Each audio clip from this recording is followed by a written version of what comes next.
अस्सलाम वालेकुम दोस्तों, मेरा नाम अजमल जनान है और आप दी ट्रांसपेरेंट कन्वर्सेशन देख रहे हैं।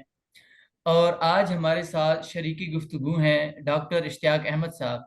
डॉक्टर इश्तियाक अहमद साहब प्रोफेसर हैं, इंटरनेशनल और नेशनल लेवल यूनिवर्सिटी में पढ़ा चुके हैं। उसके अलावा कई किताबें लिख चुके हैं, जिनमें से सर फहरिस्त पार्टीशन ऑफ पंजाब यानी पंजाब का बंटवारा, एक अलमिया हजार दस्ताने हैं।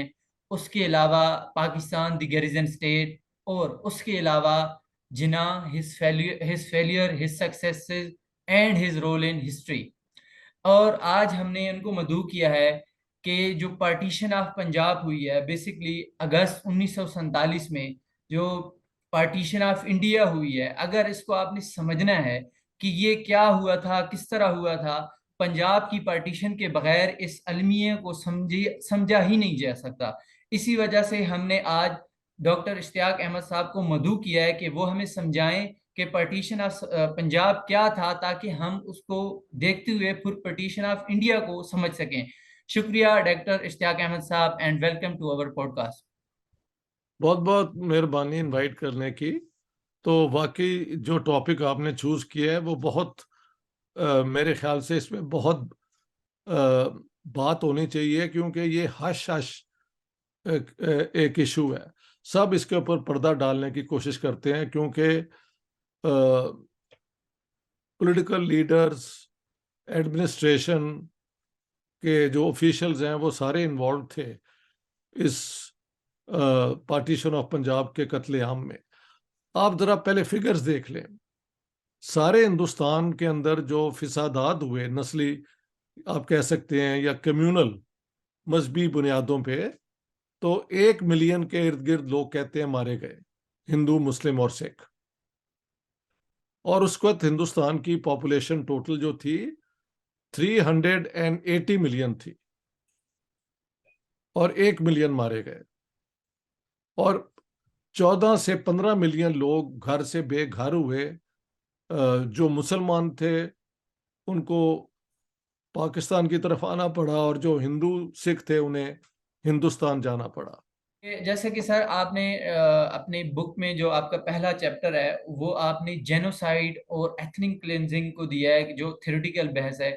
तो जी, आप जरा हमारे जो व्यूअर्स हैं उनके लिए आसान लफ्जों में हमें बता सकते हैं कि जेनोसाइड और एथनिक क्लिंजिंग में क्या फ़र्क है, क्योंकि अक्सर औकात हम इन अल्फाज को एक ही तरह इस्तेमाल करते हैं, हमें फ़र्क पता नहीं होता कि ये दो मुख्तलिफ चीज़ें हैं। ज़रा इसको हम आप एलेबोरेट करके दें।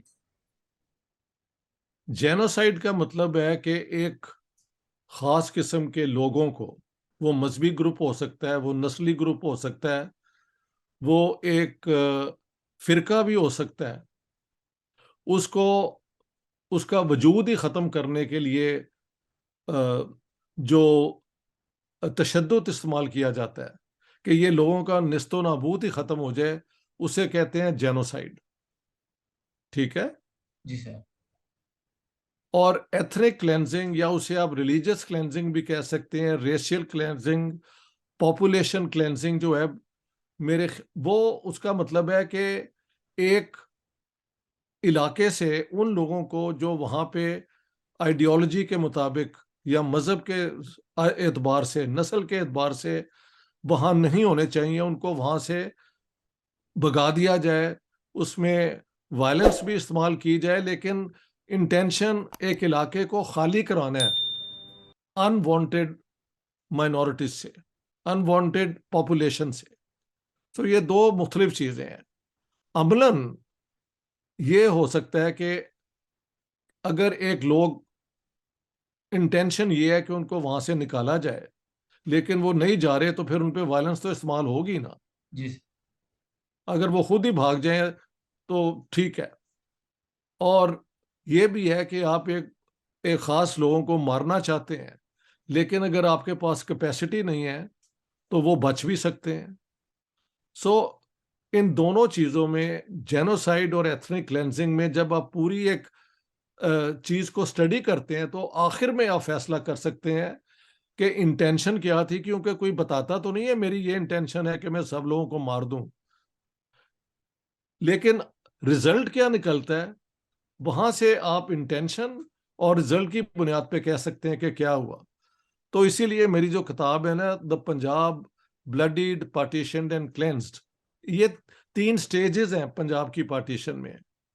ब्लडीड मार्च 1947 में फिसाद हुए, शुरू लाहौर से, फिर अमृतसर 4 मार्च को, 5 मार्च को ये मुल्तान और रावलपिंडी में हुए। मुस्लिम मेजॉरिटी इलाकों में हुए, स्वाय अमृतसर के, जहां पे 47% मुसलमान थे, 53% हिंदू सिख थे। बाकी ये 3 इलाके जो हैं ये मुस्लिम मेजॉरिटी इलाके हैं।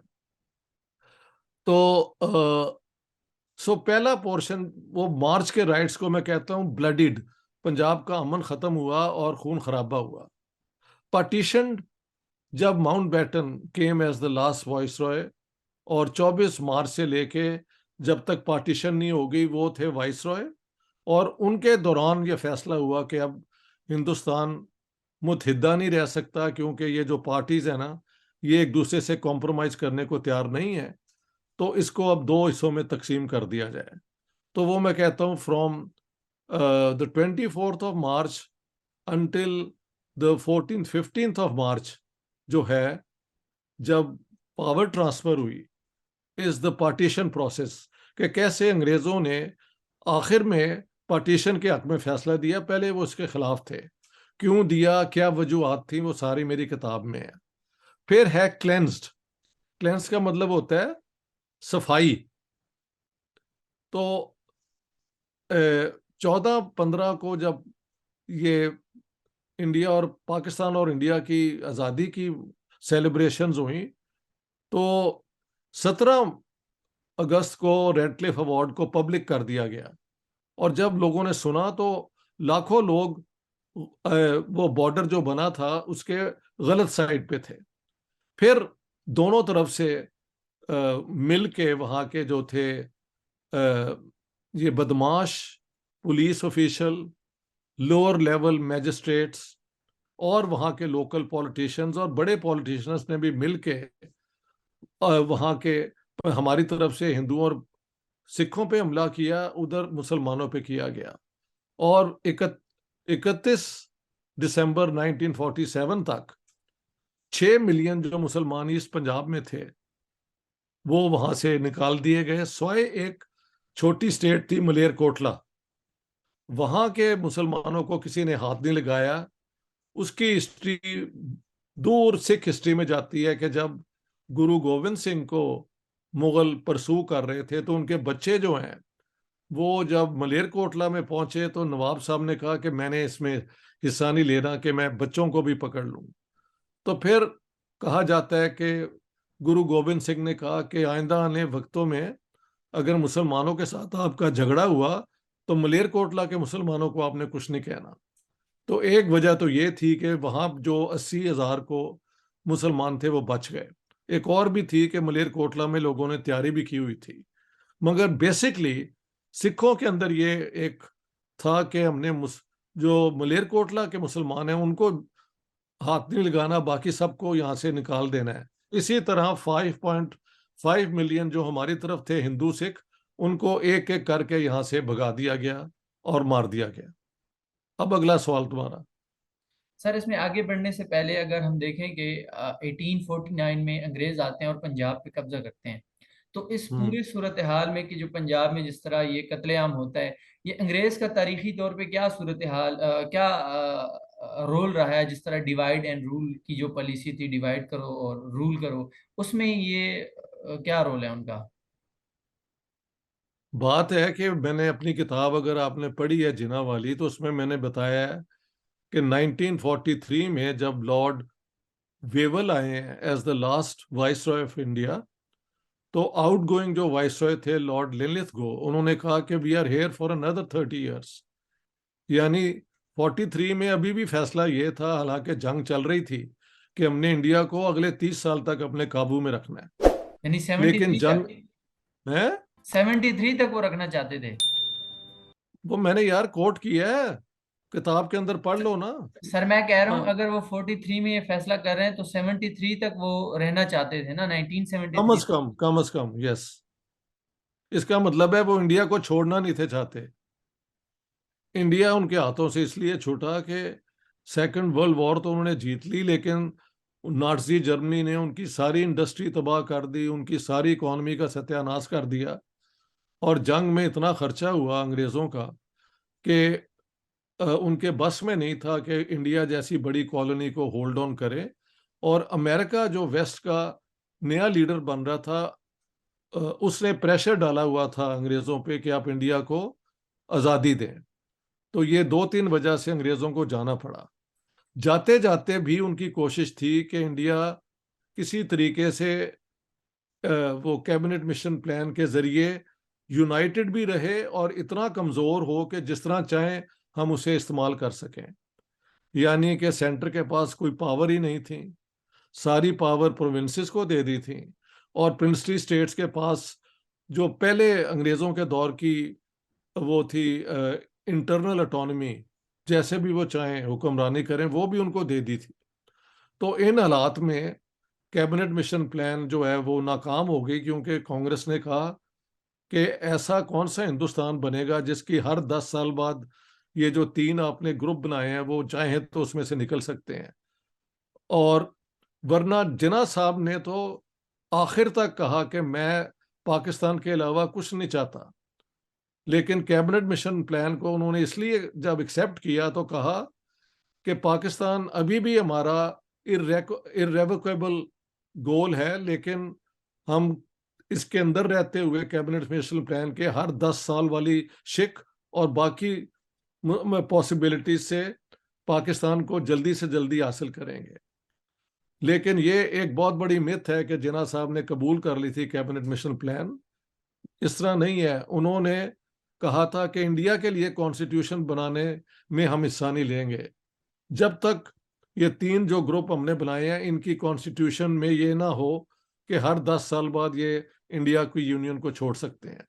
तो खैर, आखिर में फिर अंग्रेज़ों को पार्टीशन करनी पड़ी, क्योंकि लग रहा था कि, और उसमें फैसला ये था कि जिन्ना साहब प्रो वेस्ट थे और वो अंग्रेज़ों के साथ देते सोवियत यूनियन के खिलाफ। वो सारी मेरी डिटेल्स हैं दो तीन किताबों में, आप उनको पढ़ लें। तो जाते जाते ये आखिरी फैसला था अंग्रेज़ का कि ठीक है, ट्रांसफ़र ऑफ पावर भी हो और पार्टीशन हो, ताकि एक ऐसा पाकिस्तान बने जो जब हम चाहें इस्तेमाल कर लें। वो दूसरी बात है कि अंग्रेज़ों की कमर टूट गई और बाद में अमेरिका ने फिर पाकिस्तान को अपने मकासद के लिए इस्तेमाल किया। अफ़गान जिहाद जो है पाकिस्तान के ज़रिए किया ना उन्होंने। जी सर। ओके। जी। सर उसके बाद अगर हम आगे बढ़ें, जैसे कि हम जानते हैं कि पंजाब एक सेकुलर खित्ता था, कि यहाँ पे सदियों से मुसलमान, सिख, ईसाई और हिंदू सारे इकट्ठे रह रहे थे, भाईचारे के साथ रह रहे थे। लेकिन फिर बाद में तकसीम की वो क्या वजूहात बनी, जिस तरह कि आपने बुक में, अपनी बुक में डिस्कस भी किया है कि जिस तरह जो गैर मुस्लिम थे, मतलब सिख और ईसाई, सॉरी ईसाई, सिख और हिंदू, वो बहुत ज़्यादा अमीर थे। मुसलमानों के पास ना प्रॉपर्टी थी ना बिजनेस था। उसके अलावा जो हिंदुज़म में कास्ट का सिस्टम है, ज़ात पात का, तो इन जो ये जो असबाब थे, इन्होंने क्या किरदार अदा किया हिंदू, मुस्लिम और सिखिज्म के दरमियान भाईचारे में ख़त्म करने के लिए? देखिए, भाईचारा जो था वो पुराने ज़माने की बातें थी ना, कि आप लोग रहते हैं, मतलब हिंदू जो हैं वो मुसलमानों का पका खाना नहीं थे खाते, क्योंकि मुसलमान गोश्त खाते हैं। उनके लिए गोश्त जो है ना किसी फॉर्म में भी वो काबिल कबूल नहीं है। ठीक है, मुसलमान हिंदुओं का खाना खा लेते थे, लेकिन अ, शादियों पे, वो अपना बाकी फेस्टिवल्स पे, मेलों पे सब मिलके रहते थे, दोस्तियाँ थीं, बैठ के गांव में और इधर उधर जो बड़े लोग थे वो मिलके एक दूसरे को कंसल्ट करके बड़ा अमन अमान भी था।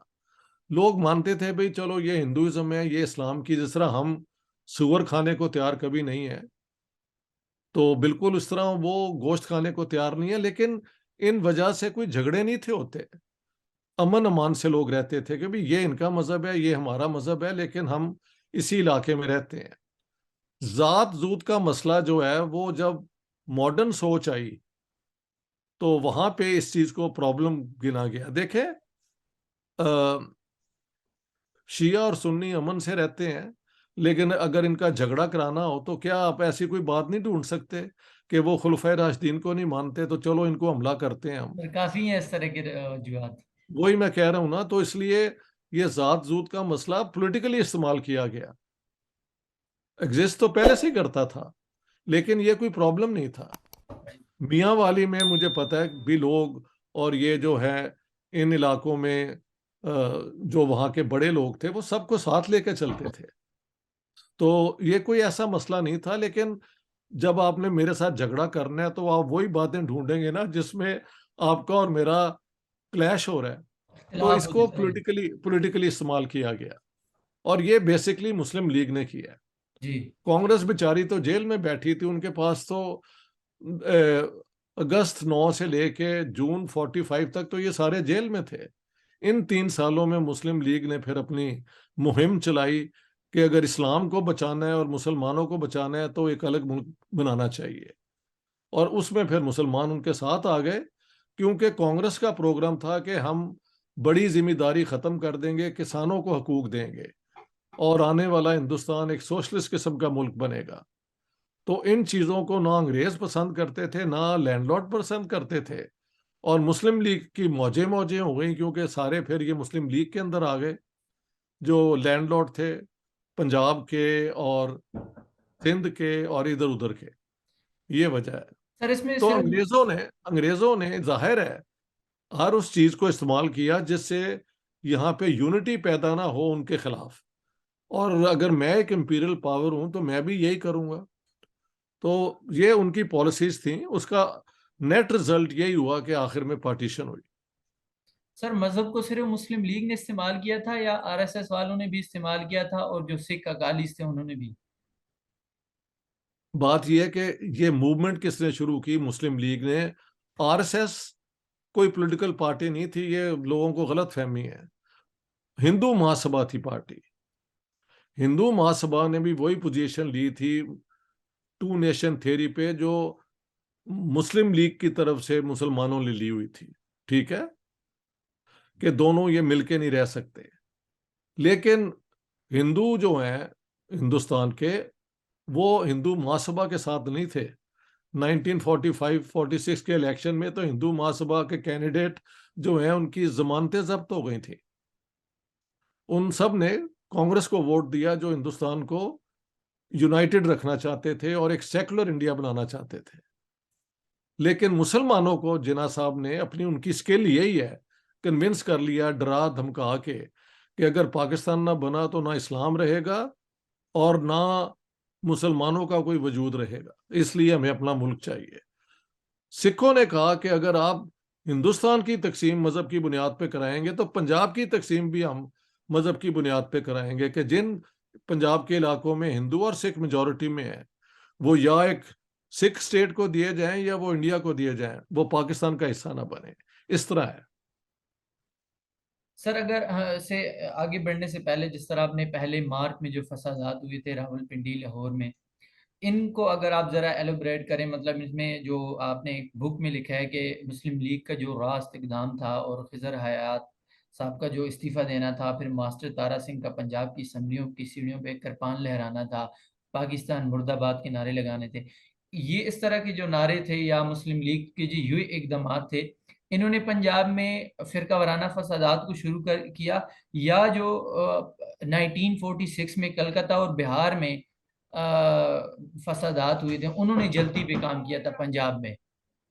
नहीं, ऐसे है कि सबसे पहले जिन्ना साहब ने कॉल दी थी डायरेक्ट एक्शन के लिए 29 जुलाई 1946 को कि आप कलकत्ता के अंदर डायरेक्ट एक्शन करें। अब वेरी इंटरेस्टिंग क्वेश्चन कि डायरेक्ट एक्शन अगेंस्ट हुम? हुकूमत तो वहां पे मुस्लिम लीग की थी, सोहरवर्दी की थी, और कहा जा रहा था कि अंग्रेजों के खिलाफ। लेकिन जो 16 अगस्त को हमले हुए पहले 2 दिन, वो तो मुस्लिम लीग के गुंडों ने किए हिंदुओं के ऊपर, ये सब रिकॉर्ड है, इसको कोई क्वेश्चन नहीं कर सकता। 2 दिन मुस्लिम गुंडों ने और इन्होंने अपना, और सोहरवर्दी ने उस दिन छुट्टी कर दी थी। भी छुट्टी तुमने क्यों की है? ही वॉज चीफ मिनिस्टर, छुट्टी कर दी, व्हाट फॉर? और खैर 2 दिन हमले होते रहे। फिर 2 दिन के बाद फिर हिंदुओं ने हमले किए और उनके साथ सिख भी जो कुछ वहां पे थे मिल गए, और उस हमले के अंदर फिर मुसलमानों के साथ बहुत बुरा हाल हुआ। तो ये आप कह सकते हैं जिन्ना साहब की कॉल पे पहला वो क्या कहते हैं कम्युनल क्लैश हुआ, जो ऑर्गेनाइज्ड मैस एक्शन है।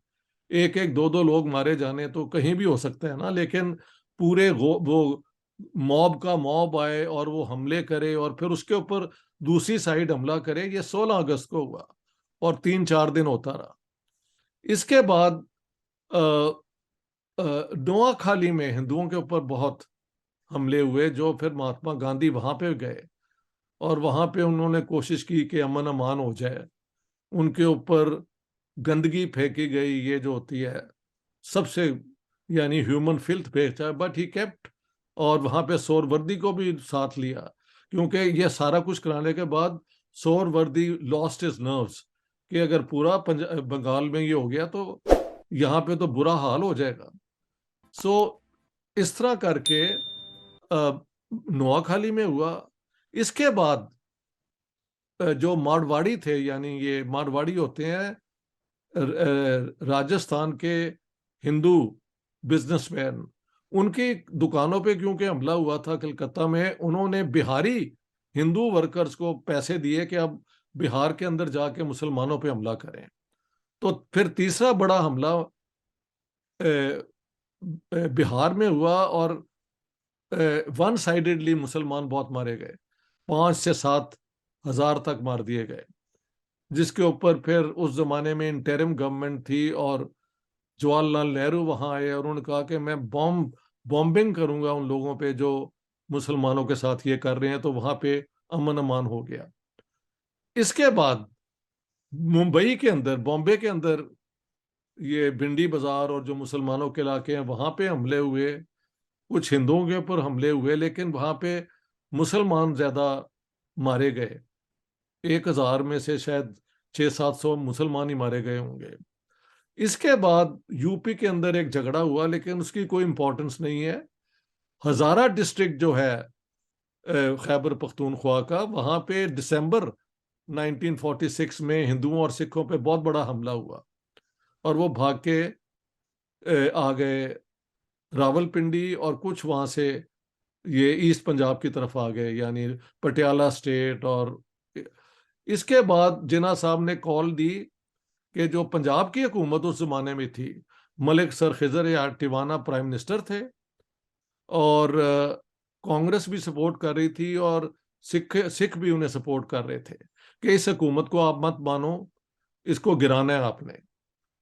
तो वो 24 जनवरी को इन्होंने वो डायरेक्ट एक्शन पंजाब में शुरू किया, जो शुरू में पीसफुल था, लेकिन जैसे जैसे दिन बढ़ते गए और जेलों में मुस्लिम लीग ने कहने के पर मुसलमानों ने जेल भर दिए, तो साथ साथ फिर एक एक दो दो करते हुए वायलेंस के केस भी शुरू होने हो गए। मैंने वो भी एग्जांपल दिया।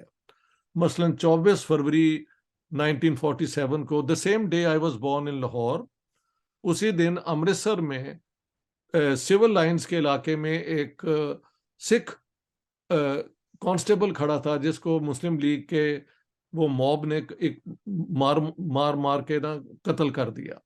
जिसके ऊपर फिर मास्टर तारा सिंह ने कहा कि ये जो एजिटेशन डायरेक्ट एक्शन है, ये पॉलिटिकल डायरेक्ट एक्शन नहीं है, ये कम्युनल है, यानी हिंदुओं और सिखों को टारगेट कर रही है। और फिर 26 को तो ये एजिटेशन खत्म हो गई, लेकिन क्योंकि 20 फरवरी को अंग्रेजों ने ऐलान कर दिया था कि जून 48 तक हम ट्रांसफर कर देंगे पावर टू इंडियंस, एक यूनाइटेड या डिवाइडेड इंडिया में, तो मलिक खिजर यार टिवाना जो प्रो ब्रिटिश थे, लेकिन पंजाब यूनिस्ट पार्टी में सब मिलके होते थे, हिंदू मुसलमान सिख, उनको समझ आ गई कि आइंदा जो फ्यूचर होगा वो अंग्रेज डिसाइड करेंगे कांग्रेस और मुस्लिम लीग को कंसल्ट करके। तो उन्होंने 2 मार्च को रिजाइन किया। 3 मार्च को मास्टर तारा सिंह ने वहां पे ऐलान कर दिया मुर्दाबाद, पाकिस्तान बनने नहीं देंगे। 4 को लाहौर में फसाद शुरू हो गए गवर्नमेंट कॉलेज के सामने। 4 की शाम को ये अमृतसर में शुरू हो गए, 5 को मुल्तान और रावलपिंडी में हुए, और कोई एक हफ्ता ये फिसादात होते रहे। और पंजाब के जो गवर्नर हैं सर एवन जेंकिंस, उनके मुताबिक हर एक मुसलमान के मारे जाने पे 6 हिंदू और सिख मारे गए थे। और ज्यादातर रावलपिंडी के गांव को घेरा डाल डाल के, कोई, वो सिख तो कहते हैं 10,000, अंग्रेज फिगर है 3,600। मेरी रिसर्च जो मैंने वहां जाके की गांव गांव में, तो कम से कम 5 से 7 हजार लोग मार दिए, जिनमें ज्यादातर सिख थे, ये अपना मुस्लिम लीग के गुंडों ने। तो लेकिन फिर अप्रैल में थोड़ी सी जो अभी अंग्रेज रूल कर रहे थे उनका होल्ड आ गया, लेकिन मई में फिर ये फिसादात शुरू हो गए और जून में और बढ़ गए। पहली दफा जब मुसलमानों पे हमला हुआ है ना ईस्ट पंजाब में, जो बाद में ईस्ट पंजाब बना, वो 2 जुलाई 1947 को हुआ है। इधर मार्च में शुरू हुआ और मुसलमानों के पास इनिशिएटिव रहा, उधर फिर सिखों के जत्थे जो हैं, और उसमें ये जो है आरएसएस के भी लोग होंगे इन्वॉल्व, इन्होंने फिर हमले शुरू कर दिए। और वो हमले फिर जो हैं एस्केलेट होते गए, जून में बढ़ते गए, जुलाई में और बढ़ गए। और जब अंग्रेजों ने ट्रांसफर की पावर, तो सर एवन जेंकिंस का जो लास्ट टेलीग्राम मैंने कोट किया है 10:30 बजे रात के 14 अगस्त को, उसमें वो लिखते हैं कि मेरे अब बस में नहीं है ये आने वाली administration, the Punjab is completely out of control, ये उन्होंने लिखा है। और जब 17 17 अगस्त को रेडक्लिफ अवार्ड पब्लिक हुआ, तो पता लगा कि millions of people are on the wrong side. और फिर दोनों तरफ से जो एडमिनिस्ट्रेशंस हैं, उन्होंने गुंडों के जरिए, पुलिस के जरिए, और ये पॉलिटिकल वर्कर्स जो थे उनके जरिए, जो अनवांटेड माइनॉरिटीज है उन पे हमले किए कि वो यहाँ से भाग जाएं। तो हमने भगा दिए 5.5 मिलियन हिंदू सिख, उन्होंने 6 मिलियन उधर से मुसलमान, जिसमें जैसे मैंने आपको बताया 8 लाख हिंदू, मुसलमान और सिख मारे गए पंजाब के अंदर। सारे हिंदुस्तान में 1 मिलियन मारे गए, यानी 8 लाख अगर यहाँ है तो 2 लाख सारे हिंदुस्तान में। बंगाल में क्यों नहीं इतनी ज्यादा फिर कत्लेआम हुई, वो भी तो डिवाइड हुआ है। उसकी वजह है कि 46 के फसाद के बाद समझ आ गई थी सोहरावर्दी को और इनको कि ये हमारे बस की बात नहीं है। तो वहां पे महात्मा गांधी ने जाके मुसलमानों के अंदर बैठ के उनकी जानें बचा ली। 15 अगस्त को वो वहां पे थे, और वहां पे हमले ना हुए तब 47 में, क्योंकि 46 में हो चुका था ये सारा कुछ, but on a much smaller scale. एक और बात है, पंजाब में इतना फिसाद, इतना कत्लेआम क्यों हुआ? क्योंकि ब्रिटिश आर्मी जो उन्होंने रिक्रूट की थी फर्स्ट सेकंड वर्ल्ड वॉर में, उसमें मिलियन पंजाबी थे। तो वो जब वहां से वापस आए थे, कई लोग अपने साथ वो बारूद भी ले आए, हथियार भी ले आए, और फिर एडमिनिस्ट्रेशन ने दोनों तरफ इनको इस्तेमाल किया। गुंडे जो होते हैं अंडरग्राउंड, अंडरवर्ल्ड के, उनको किया, पुलिस टाउट्स और ये सारे इन्वॉल्व हो गए। मैंने वो सारी डिटेल्स दी हैं जो आपने पढ़ ली हैं। और उसमें मजबूर लोगों पे फिर जो हमले हुए, ना बच्चों को छोड़ा गया, ना औरतों की इस्मत का ख्याल किया गया, ना बूढ़ों का ख्याल किया गया। इतना खून बहा के बस वो एक बहुत बड़ी ट्रेजेडी है। सर, जैसे कि आपने बुक में लिखा है कि पंजाब की को तकसीम से बचाने के लिए मुस्लिम लीग और सिखों के दरमियान मुज़ाकरात भी हुए। उन जी, मुज़ाकरात का क्या नतीजा निकला और वो क्यों नाकाम हुए?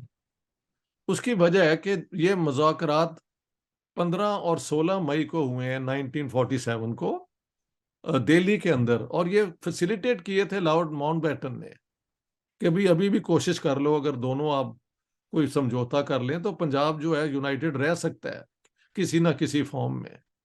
लेकिन हुआ क्या कि जब मार्च में इन्होंने हमले किए और इतने सिख मार दिए, तो ना जिन्ना साहब की कोई पब्लिक स्टेटमेंट है, ना नवाबजादा लियाकत अली खान जो जनरल सेक्रेटरी थे मुस्लिम लीग की, उनकी कोई कंडेम करने वाली कोई स्टेटमेंट है। और पंजाब के जो प्रेसिडेंट थे मुस्लिम लीग के, नवाब ममडोट, उनकी भी कोई, they all kept quite. All kept quite. और जब फिर मार्च मई में ये टॉक्स हुई तो सिखों के अंदर पहले ही से शक था कि यार ये अभी मार्च में जो हुआ है और इन्होंने कोई किया नहीं। तो जिन्ना साहब ने वहां कोशिश की कि आप इंडिया की तकसीम तो करा लें, लेकिन पंजाब के अंदर हम सिखों के लिए जो आपके राइट्स हैं ना पूरे दे देंगे, इंक्लूडिंग अ सिख स्टेट। लेकिन वहां पे भी जिन्ना साहब की जो है ना पॉलिटिकल एक्यूमेन बड़ी शार्प थी। उन्होंने कहा कि ये बताएं बॉर्डर कहाँ बनेगा सिख स्टेट का। तो सिख तो कहीं भी मेजोरिटी में नहीं थे, they were not in a majority in anywhere in Punjab. 5-6 जो प्रिंसली स्टेट्स थी वहां पे भी वो मेजोरिटी में नहीं थे। तो जाहिर था कि अगर कोई ऐसी सिख स्टेट बनती है तो वो तो फिर पटियाला और एक दो स्टेट्स में बन सकेगी ना, जहां पे मेजोरिटी हिंदुओं और मुसलमानों की है, वो तो उसमें शामिल नहीं हो सकते। तो सिखों ने जब इन्होंने ऑफर की ना कि जो भी आप लिखेंगे हम मान लेंगे, उन्होंने कहा कि अब हमें समझ आ गई कि जिन्ना साहब को बिल्कुल समझ नहीं है कि पंजाब में हो क्या रहा है। और वो कहते हैं फिर जो उनके रिप्रेजेंटेटिव थे हरदीप सिंह मलिक, जो सेकंड वर्ल्ड वॉर के मशहूर पायलट थे, वो कहते हैं मैंने कहा कि mister Jinnah sir, you are offering us everything, but what will happen when the promises have to be implemented and God forbid you are not there. तो जिन्ना साहब ने कहा my friend, in Pakistan my word will be like the word of God. तो वो कहते हैं हमको समझ आ गई कि जिन्ना साहब is no longer in touch with the reality, क्योंकि जो हो रहा है पंजाब में वो तो नजर आ रहा है कि खून खराबा होगा। तो इसलिए वो जो है ना फेल हो गई। मेरी ये आर्गुमेंट है, अगर मार्च के राइट्स में ये खुद एक जाके एक भी नहीं गया वहां पे, हालांकि Lady Mountbatten, Lord Mountbatten, Jawaharlal Nehru, they all went there, एक दो और कांग्रेस के लीडर भी गए, लेकिन कोई मुस्लिम लीडर नहीं वहां पे गया। भाई आप सिखों के साथ जाके कहें भाई ये गलती हो गई, या जिन्होंने भी की है हम कंडेम करते हैं, पाकिस्तान में कभी ऐसे नहीं होने देंगे। जस्टिस मुनीर ने अपनी किताब में लिखा है फ्रॉम जिना टू जी हाँ। जिया कि मुझे कायदे आजम का फोन आया कि तुम जाओ और कहो कि when I am in saddle यानी Jinnah, nothing of the sort will happen. मैंने वो किताब में कोट तो कर दिया है पंजाब वाली में और इसमें भी, but I am saying there is no evidence कि मुनीर ने जाके किसी को कहा हो। There is no public statement, nobody went there. तो ये मुनीर ने अपने पास से घड़ा भी हो सकता है, लेकिन अगर उन्होंने कहा है तो पब्लिक एविडेंस उसका कोई नहीं है। So except for this statement of Munir, जिसको मैंने कोट तो कर दिया ताकि I didn't want to miss it out, but I am saying where is the public evidence that he went there? No Muslim leader went there and nobody issued a condemnation और sympathy for the six. तो मार्च में आप उनका कत्लेआम करते हैं, मई में वो आप क्या समझते हैं कि आप पे वो भरोसा कर लेंगे? नो, ऐसे हुआ है। सर, ये जो पंजाब की जब तकसीम हो रही थी और जो बाउंड्री कमीशन के सामने डिफरेंट कम्युनिटीज़ वाले जो दलाइल दे रहे थे, तो उसमें जो सिख वकील थे उनका ये आर्गुमेंट था कि पंजाब जो असल पंजाब है वो ये नहीं है कि जिस तरह अब ये इंतज़ामी यूनिट है। पोटोहारी रीजन बाद में ऐड किया गया है, सराइकी रीजन बाद में ऐड किया गया है। असल जो पंजाब है वो जो जिसे सेंट्रल पंजाब कहते हैं वो है। इसमें जी, इस बात में कितनी हद तक सदाकत है, क्योंकि ये आज भी मसला है। आज भी लोग कहते हैं कि भाई ये सराइकी साइड है और ये सेंट्रल पंजाब है, ये पोटोहारी है। ज़रा इसको अगर आप एलिब्रेट कर दें थोड़ा सा। ये पॉलिटिक्स में जब आप आर्ग्यू करते हैं तो इस तरह ही आप बनाते हैं। लेकिन कभी सिखों से पूछो कि महाराजा रंजीत सिंह ने क्या पूरे पंजाब पे अपनी किंगडम बनाई थी कि जितना भी वो चाहते थे फैला लिया था, और उसे कहते थे द किंगडम ऑफ लाहौर। यानी महाराजा रंजीत सिंह के दौर में जो किंगडम बनी उसके अंदर ये सेंट्रल पंजाब भी था। और मजे की बात है उसके अंदर पटियाला और ये सारे नहीं थे। इन्होंने अंग्रेजों का साथ दिया राजा महाराजा पटियाला के खिलाफ। समझ गए आप? सर मतलब आप कह रहे हैं कि ये पॉलिटिकल बयान था, इसमें कोई ये सदाकत नहीं पॉलिटिकल बयान है, पॉलिटिकल बयान है। अपनी जगह पे इसको आप आर्ग्यू कर सकते हैं कि इसमें है कि पंजाबी स्पीकिंग इलाका जो है ना वो सेंट्रल पंजाब ही है। लेकिन आफ्टर ऑल सराइकी और मुल्तानी को पंजाबी का ही डायलेक्ट माना गया, अब कहते हैं कि वो अलग जुबान है। तो ये तो बहस चलती रहती है। मैं जब रावलपिंडी में पढ़ा रहा था 1.5 साल, तो वो पोठवारी मुझे सारी समझ आती थी, और जो नहीं थी समझ आती, 1-2 हफ्तों के बाद वो बातें भी समझ आनी शुरू हो गई। वो होते हैं ना लोकल टर्मिनोलॉजी, वो थोड़ी देर के बाद समझ आनी शुरू हो गई। तो मेरे लिए Pothwari is a form of Punjabi. और तो अब जो मशहूर एक्टर हैं दिलीप कुमार, जब उनको मैं बॉम्बे में मिला तो उन्होंने कहा अज गल पंजाबी च होएगी। तो वो पेशावरी बोल रहे थे, और पेशावरी पंजाबी के अंदर चंद अल्फाज अलग हैं, बल्कि जो पूरे 2.5 घंटे हमने गपशप की तो वो एक एक लफ्ज उनका समझ आ रहा था, जो नहीं था समझ आ रहा वो पूरे सेंटेंस में समझ आ जाता था। तो ये जो है पिशौरी या पोठवारी, ये पंजाबी का ही एक डायलेक्ट मुझे लगता है, लेकिन लोग कहते हैं जी तुसी पंजाबी हो लिहाजा आपको नजर आता है। ये तो अलग जुबानें हैं। मैं इस बहस में नहीं पढ़ रहा, क्योंकि ये is a matter of discussion. ठीक है। सर आगे बढ़ते हुए अगर हम देखें तो हाँ जी। जैसे जैसे मैं आपकी बुक पढ़ रहा था, तो उसमें आपने ये कहा था कि जिस तरह लाहौर और अमृतसर, लाहौर में डिस्ट्रिक्ट लाहौर में मुसलमानों की अक्सरियत थी, और वहाँ लेकिन अमृतसर में वो माइनॉरिटीज में थे। लेकिन दोनों जो मतलब ये कम्युनिटीज हैं, सिख और मुसलमान, ये सिखों का ये दावा था कि हम लाहौर में रहेंगे और लाहौर इंडिया के साथ होगा। और दूसरा अमृतसर में मुसलमानों का यही दावा था कि अमृतसर मुसलमानों का होगा और अमृतसर पाकिस्तान में रहेगा। और उसके बरक्स ये कि जो मुस्लिम लीग थी और कांग्रेस थी, वो दोनों कह रहे थे कि हाँ ऐसे ही होगा। वो ये नहीं बता रहे थे कि आप यहाँ पे माइनॉरिटी में हैं, आप रहेंगे, आपको बहुत नुकसान हो सकता है, आप बहुत ज्यादा तादाद में कत्ल किए जा सकते हैं, जो कि हुआ। तो आप इसको किस तरह देख सकते हैं कि ये क्या नाकाम एक तगो दो थी, ये खुद को धोखा देने वाली बात नहीं थी जब उन्हें पता था हम माइनॉरिटी में हैं, ये इस तरह नहीं होना, फिर भी ये इस तरह कर रहे थे अपने साथ। बड़ा अच्छा सवाल है, लेकिन इसका एक बेनिफिट ऑफ द डाउट यूं देना चाहिए कि पहले तो है कि 3 जून 1947 को ऐलान हो गया था पार्टीशन होगी पंजाब की, ठीक है। लेकिन ये नहीं था बताया गया कि जो बॉर्डर बनेगा पंजाब में वो कहाँ बनेगा। तो एक प्रॉब्लम तो था ना, कि ये तो पता था कि पंजाब की पार्टीशन होगी, लेकिन ये नहीं था पता कि इसका बॉर्डर कहाँ बनेगा।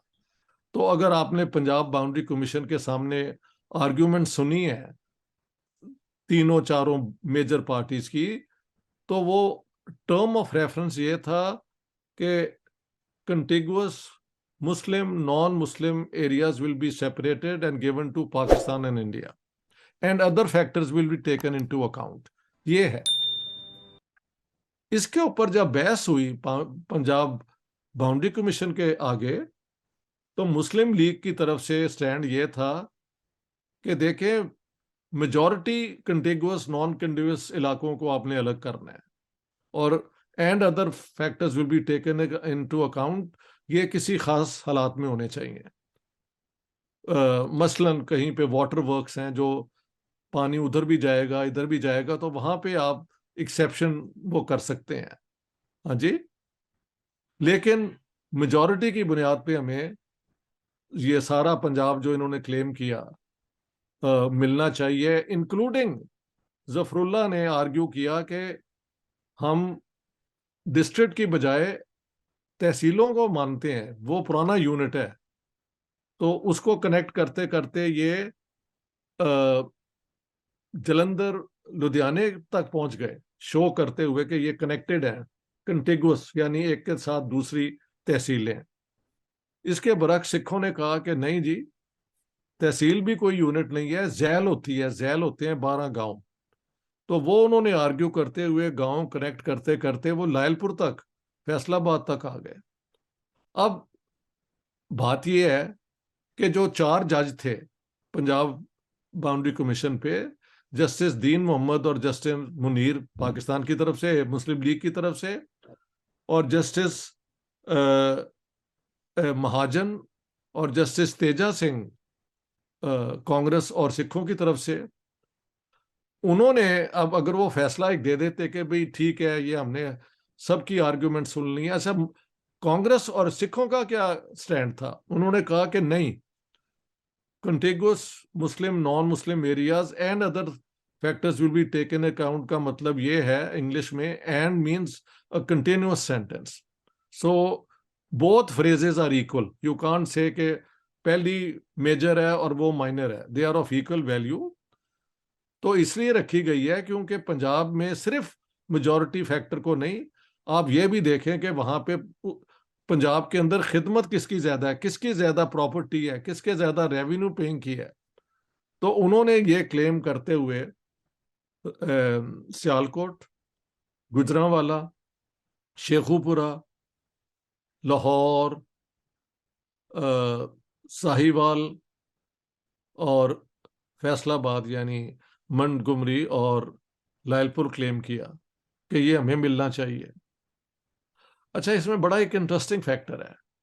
गुरदासपुर डिस्ट्रिक्ट जो है वो 1931 में it was a Hindu Sikh majority district, लेकिन 1941 का जो सेंसस है लास्ट, उसमें लेस देन 1% मुस्लिम मेजॉरिटी हो चुकी थी, 85,000. तो अब Gurdaspur in that sense was a Muslim majority district. इसकी 4 तहसीलें थी. 3 तहसीलें रावी के ईस्ट पे थी, पठानकोट, गुरदासपुर और बटियाला, और एक तहसील वेस्ट ऑफ रावी पे थी यानी शकरगढ़. ओके. अब मैंने कहा है कि ये रेडक्लिफ अवार्ड पे जो इतना शोर है ये बिल्कुल बकवास है, क्योंकि जब बाउंड्री कमीशन के जजों ने अपनी अपनी पार्टी के केस को सपोर्ट कर दिया तो there was no agreed way of dividing Punjab. अब क्या होता? तो according to the terms of reference, if the boundary commissions could not agree, then the chairman alone has the prerogative to give an award, और award question नहीं हो सकता. ठीक है. तो रेडक्लिफ ने फिर सब जो सारा कुछ जो देखा, तो मैंने आर्ग्यू किया है कि पंजाब के केस में उसने 99.9% मुस्लिम लीग की बात को माना, क्योंकि ये सारे डिस्ट्रिक्ट जो हैं वो पाकिस्तान को मिले, इंडिया को तो कुछ नहीं मिला. अब आपका सवाल मैं एंड में उसके डील करूंगा ना. और अलबत्ता 7 फरवरी 1946 को जो डिमार्केशन प्लान लॉर्ड वेवल ने बनाई थी, उसमें गुरदासपुर उन्होंने इंडिया को दिया था, ये कह के और बाकी ये लाहौर लाहौर वो पाकिस्तान में ही थे. बिल्कुल वैसे ही हुआ. उन्होंने कहा कि अगर आप गुरदासपुर भी दे देते हैं ना, ये 3 डिस्ट्रिक्ट तहसीलें, तो अमृतसर जो है हिंदू सिख मेजॉरिटी, वो हर तरफ से एक्सेप्ट द ईस्ट सराउंड हो जाता है भाई पाकिस्तान. साउथ में लाहौर, इधर शेखुपुरा, इधर गुजरांवाला, इधर सियालकोट, और अगर रावी क्रॉस कर जाए तो फिर गुरदासपुर वो हो जाता है. तो फिर वेवल हैड सेड के गुरदासपुर की ये 3 जो है ना तहसीलें, ये इंडिया में रहेंगी, और वरना Amritsar will not be militarily defensible. अब मसला ये है, as you rightly point out, सिखों का और हिंदुओं का भी ख्याल था कि पंजाब ये लाहौर मिलेगा इंडिया को, और उधर मुसलमानों को कहा गया था कि अगर अमृतसर ना मिला तो पाकिस्तान कंप्लीट ही नहीं है. बट नोबडी न्यू एक्चुअली के फाइनल वर्जन क्या होगा रेडक्लिफ अवार्ड का.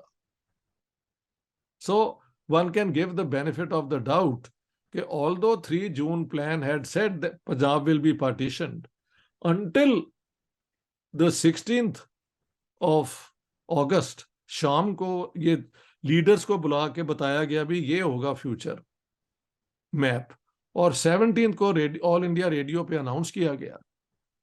तो देन नोबडी न्यू कि एक्चुअली बॉर्डर कहाँ होंगे. लेकिन आप ये भी कह सकते हैं कि इन सारी मेजर पार्टीज ने लोगों को वार्न नहीं था किया कि अभी पार्टीशन हो रही है, तो हो सकता है फलाना इलाका यहाँ हो वहां हो. इस पे everybody was quite, but I think everybody was hopping कि वो केस जीत जाएंगे. तो ये है ट्रेजेडी. सर, जिस तरह अभी आपने गुरदासपुर का जिक्र किया, तो अगर पाकिस्तान साइड से आज भी ये इल्ज़ाम लगाया जाता है कि गुरदासपुर को इंडिया में शामिल करके इंडिया को कश्मीर तक रास्ता दिया गया, इस तरह अंग्रेजों ने इंडिया का जी, साथ दिया या सिखों और हिंदुओं का साथ दिया, इसके बारे में आपका क्या ख्याल है? ये भी बहुत बड़ी बकवास है। उसकी वजह है कि अगर आप 3 जून पार्टीशन प्लान देखें और 18 जुलाई इंडियन इंडिपेंडेंस एक्ट है, तो उसके अंदर पार्टीशन ने होनी थी इन ब्रिटिश प्रोविंसेस की। The princely states were not part of the partition. उनके पास चॉइस थी कि वो इंडिया से ताल्लुक बना लें, पाकिस्तान से बना लें, या इंडिपेंडेंट रहे।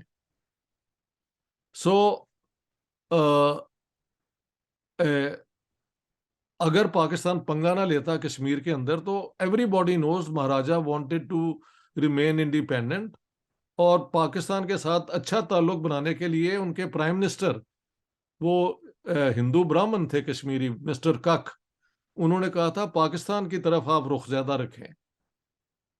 तो वो तो हमने अपने ये वो मुजाहिदीन और ये और वो भेज के तो मजबूर कर दिया महाराजा को कि वो डिसाइड करे कि अब क्या होगा। तो उसने फिर इंडिया की मदद चाहिए, और फिर इंडिया ने कहा कि अगर हमारी मदद चाहिए तो आप right, you accede to India and then legally we will be there to support you. ये मैंने सारी चीजें क्लियर कर दी हैं, इसमें कोई कंफ्यूजन नहीं है। अगस्त में जब ये रेडक्लिफ अवार्ड हुआ तो कश्मीर का फ्यूचर वाज अनडिसाइडेड।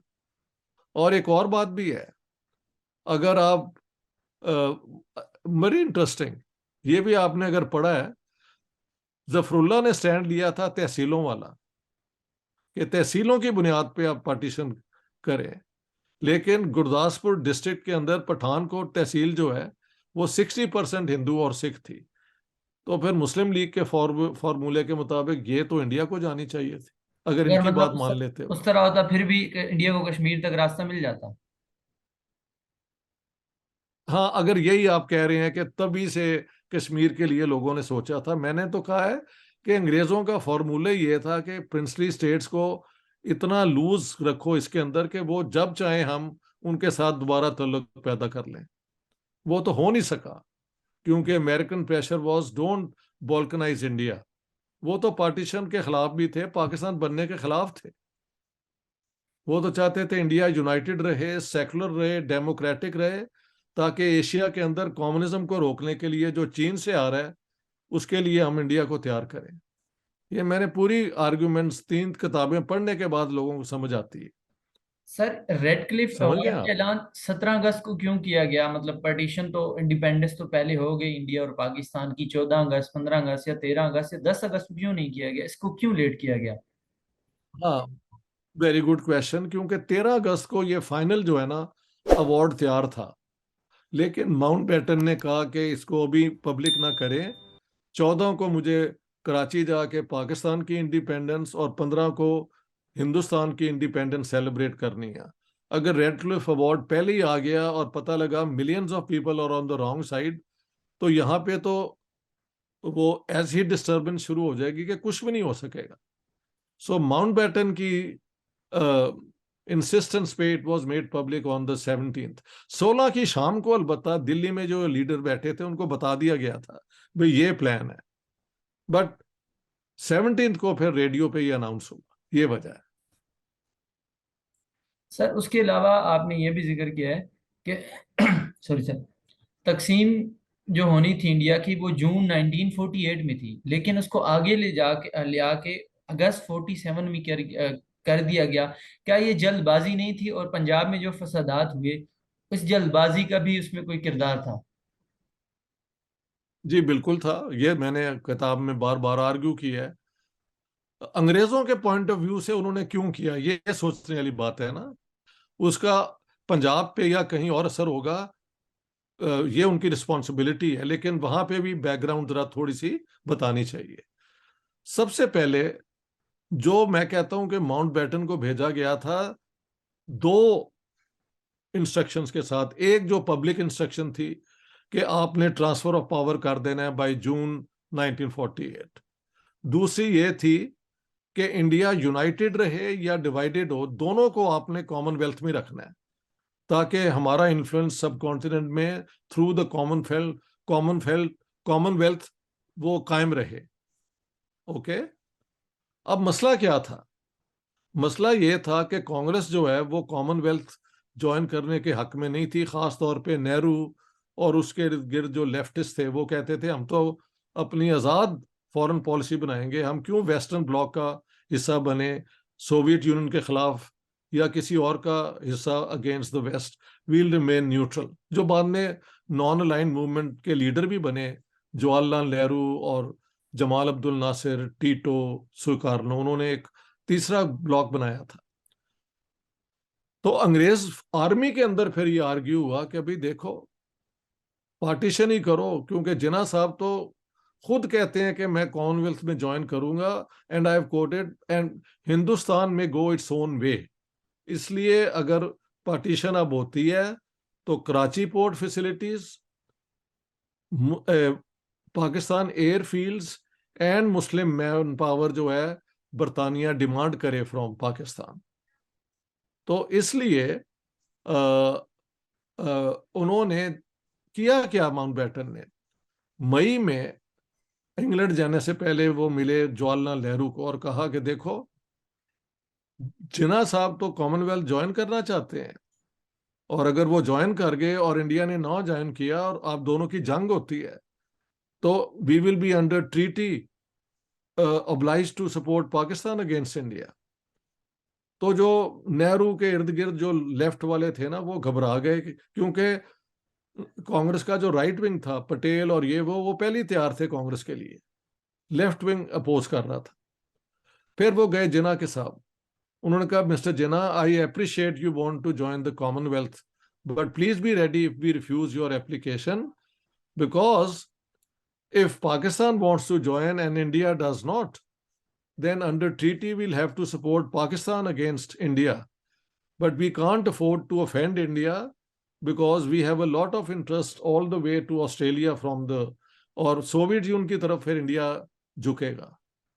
तो जिन्ना साहब ने कहा कि कैसे हो सकता है, और मैंने बयान दिया जिन्ना साहब का कि मैं तो जाऊंगा ब्रिटिश पीपल के पास और पूरी कॉमनवेल्थ के लीडर को कहूंगा कि देखो हम लॉयल हैं, किसी मुसलमान ने कभी अंग्रेजों को अपोज नहीं किया, तो हमें कॉमनवेल्थ से ये बार क्यों रख सकते हैं, तो I will see to it कि हम आ जाएं।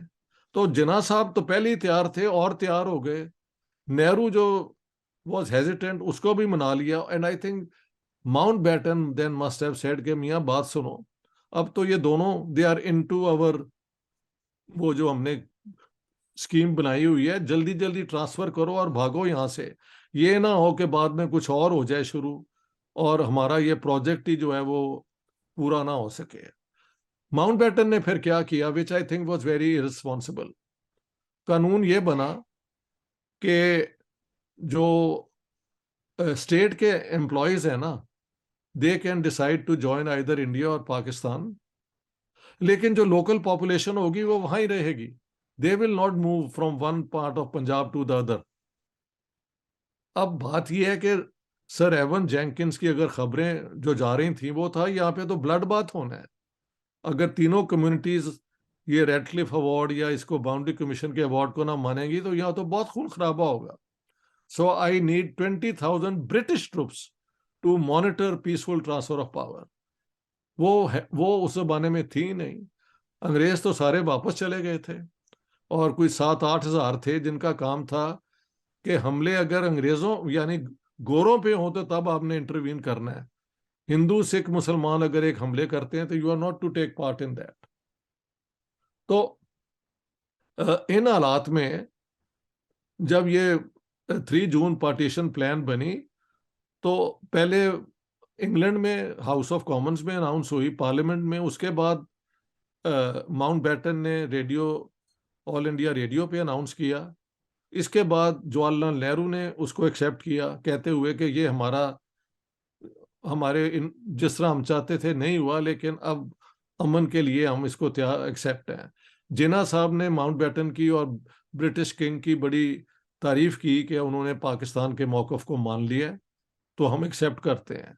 और बलदेव सिंह जो सिखों की तरफ बोले, उन्होंने कहा कि हम इस पार्टीशन के खिलाफ थे, लेकिन अब जब पार्टीशन हो रही है तो हम पंजाब के वो इलाके जो हैं वो कभी पाकिस्तान में नहीं, और उसके लिए भी हम पार्टीशन ऑफ पंजाब के हक में है। तो तीनों से ये फैसला ले लिया कि भाई आप अपना असर रसूख इस्तेमाल करेंगे कि ये पीसफुली हो। लेकिन जो रिकॉर्ड थे फ्रॉम द ग्राउंड वो तो थे, यहाँ पे तो कत्लेआम शुरू हो गए, भाई ऐसे कुछ नहीं होना। और जब ट्रांसफर हुई पावर तो फिर वही हुआ, दोनों तरफ से एडमिनिस्ट्रेशंस ने, करप्ट पॉलिटिशियंस ने, गुंडों ने, बदमाशों ने, लफंगों ने, जिसके जिसके बस में जो चढ़ा उसने उसको लूटा, भगा दिया, ये किया। और एंड में this is what happened ultimately. जिस तरह अभी आपने फरमाया कि ट्रांसफर ऑफ पावर के बाद दोनों तरफ की एडमिनिस्ट्रेशन यूज हुई उसमें कत्लो गारत में, लेकिन ट्रांसफर ऑफ पावर से जो मुत्तहिदा एडमिनिस्ट्रेशन थी, मतलब यूनाइटेड इंडिया की, जिसमें ज्यादातर जो कंट्रोल था अंग्रेजों का था, उसका किरदार किस तरह, इन फसादात को उन्होंने किस हद तक रोका, उनका क्या किरदार था, उन्होंने इसको बढ़ावा दिया?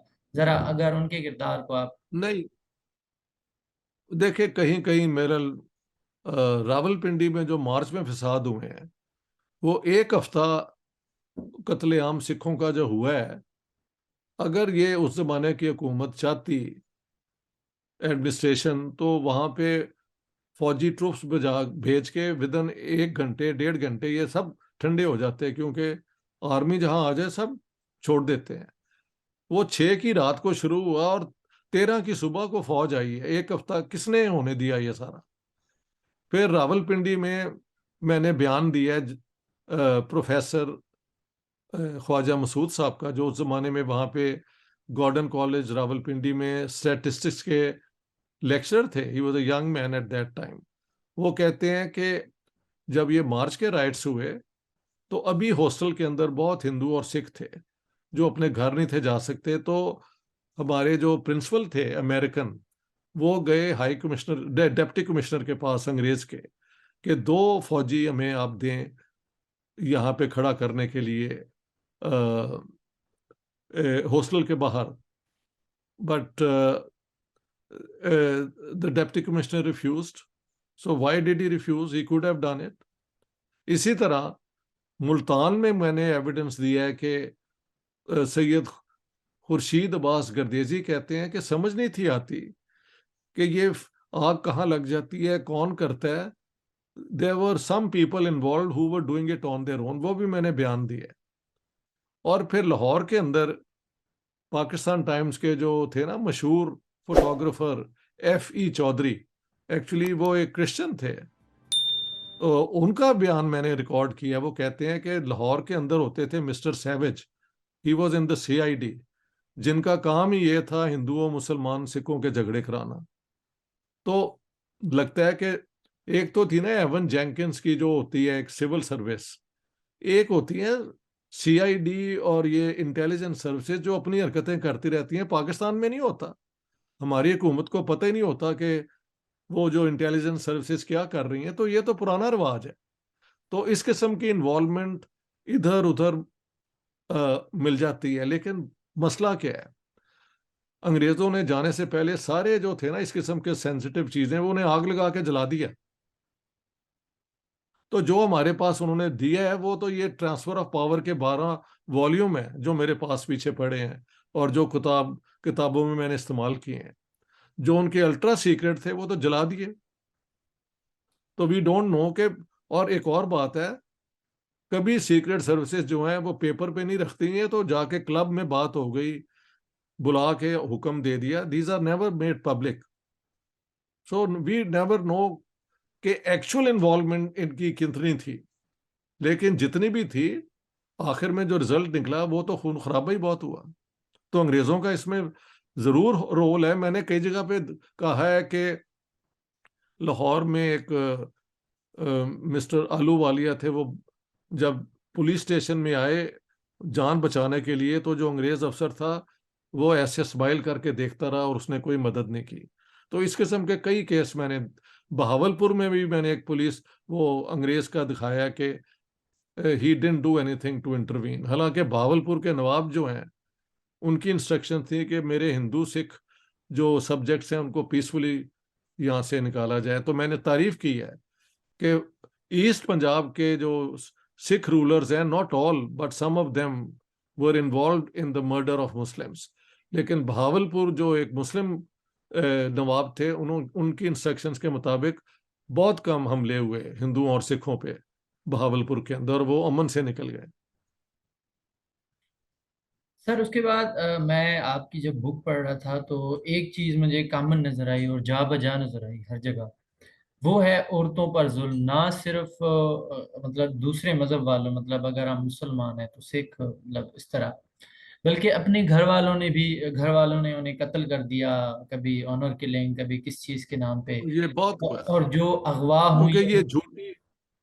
जो अगवा हो गई और जी जी वापस की गई, तो उनको भी घर वालों ने कबूल नहीं किया। तो अगर आप इसको जी जी। डिटेल से बता सकें कि इसके पीछे साइकी क्या थी कि अपनी खवातीन को, माँ बहन को खुद मारना और फिर बाद में कबूल नहीं करना, जरा इसको आप अगर डिटेल में हमें बता सकें तो। नहीं, ये हमारे वहाँ की जो मैशो वो साइकोलॉजी है कि औरत अगर आपके काबू में नहीं है तो आप तो मर्द ही नहीं है। तो अगर आपकी औरत किसी और के हाथ आ जाती है या वो, तो वो तो गंदी हो जाती है, और वो इस काबिल ही नहीं है कि वो दोबारा उसको आप कबूल करें। इसमें हिंदुओं और सिखों में ये ज्यादा हुआ, मुसलमानों ने फिर इधर उधर अपनी औरतों को कबूल कर लिया। तो ये फर्क है ना, ऑन एंड ऑन ऑन मतलब कंपैरिजन अगर किया जाए। ये हमारी साइकोलॉजी, ये है। एक बड़ी मशहूर फिल्म है यार, तुम जरूर देखना और आपके दोस्तों को भी कहें देखें। वो पाकिस्तान में बनी थी, इससे बड़ी फिल्म पार्टीशन पे बनी नहीं। वो थी करतार सिंह। करतार सिंह। करतार सिंह आप जरूर देखें। सर बॉलीवुड की है? करतार सिंह, ये, नहीं नहीं, अपनी लाहौर की बनी हुई है यार, लाहौर की बनी हुई है। सर मैं नाम लिख ये लूँ। ये सैफुद्दीन सैफ बड़े अमृतसर के शायर थे, पाकिस्तान में ही रहे, बड़े काबिल शायर थे।